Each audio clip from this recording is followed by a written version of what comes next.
akwai wani abu wanda da yawan mu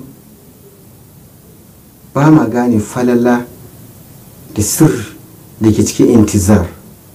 Mahuwar intizar shine za ka zo kana ta roƙon Allah, kana ta neman fatahi, kana ta addu'a wanda ci malam diddare ne shi ko ita tana ta roƙon Allah amma har yau ita wai bata, ya zaki ce bai ga ijaba bai da du'a wal ijaba 40 sana, tsakanin addu'a da biyan bukata shekaru 40 ne, 40 years.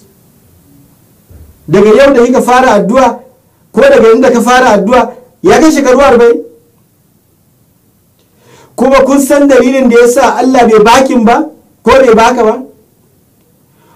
Da yawa wannan abin da aka hana kuɗi shine alherin, shine ijaban, ba ku gane ba ne.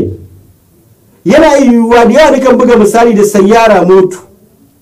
Mutum ne zai ga yazo na hamshaki ya wuce da moto latest ce kai kaga wata moto. To da sai a ce to mota ga ta dauka an baka. Ka bi hanya tiryan zuwa garinku.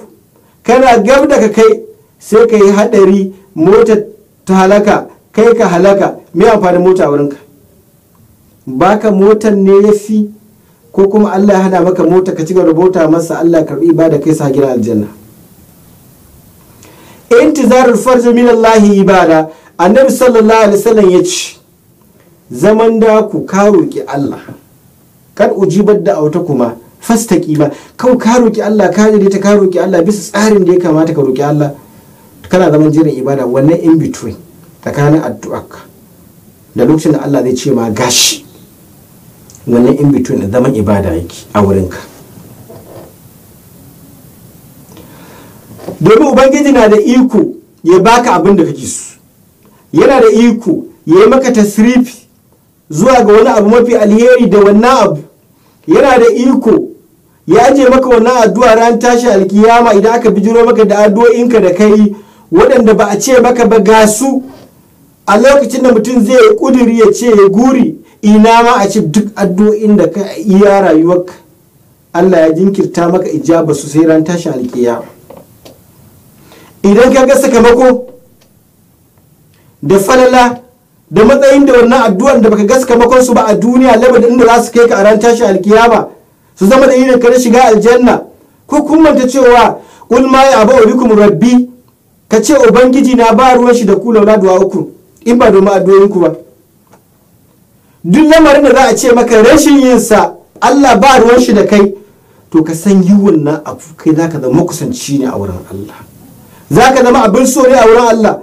Idza taraka al-abdu du'a yaghdab alai, yayin da bawa ya daina roƙon Allah sai Allah ya fushi da shi. Mu ɗauko wata gaba a cikin sallanmu da yawa za ka ga wasu mu idan sun ƙara sallah ba abu kawai sai mutum kakkaɓe rigar shi da an ci assalamu alaikum wa rahmatullahi, kawai mutum ya tashi ba istighfari ba kaza ba addu'a ba kaza. To wallahi duk wanda yake yin wannan dan girman kai, don izza, don nuna isa, don ya nuna shi bai neman komai a wurin Allah, to kana tashi ita sallar ta ka za a ci mumiye ta, za a naɗiɗiye ta kamar yadda ake naɗiɗiye tsumma sai a jefe ka da sallaka. Allah ce me zai yi da sallaka, ba da bukata.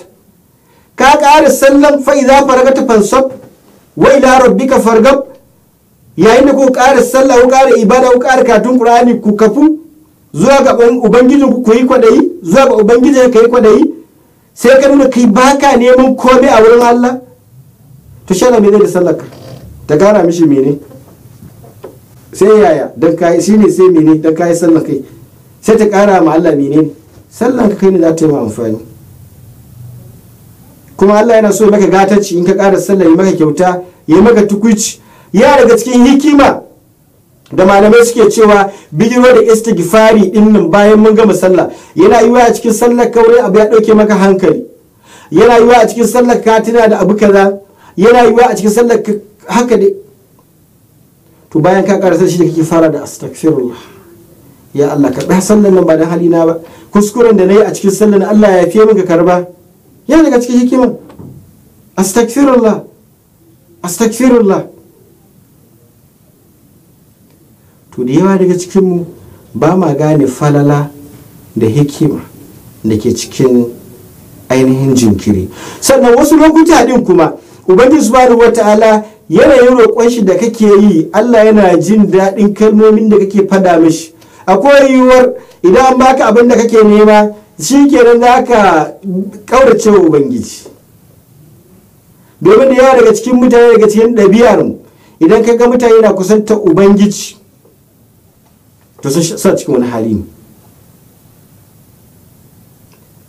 man sarrahu an yastajiba Allahu lahu inda shada'idu wal kurabi falyaksur du'a fir rakai. Duk wanda yake so Allah ya rika amsa mashi addu'arsa a lokacin tsanani da tashin hankali, lokacin da ka shiga jaraba, lokacin da ga bala'i ya kunno ma kai zai cinye ka, in dai kana so a lokacin ka ga taimakon Allah, kaga kariyar ubangiji, Allah ya hana ka tozarta, Allah ya hana ka kunyata, to ka yawaita addu'a a lokacin jin daɗin ka. Da yawa daga cikin ku ba ku roƙon Allah, ba ku kusanta ubangiji sai lokacin da kuke cikin tsanani, amma ba lokacin jin daɗin ku ba. In kaga an ce ga wani bawan Allah liman ko malam ko wane a samu addu'a a yi sadaka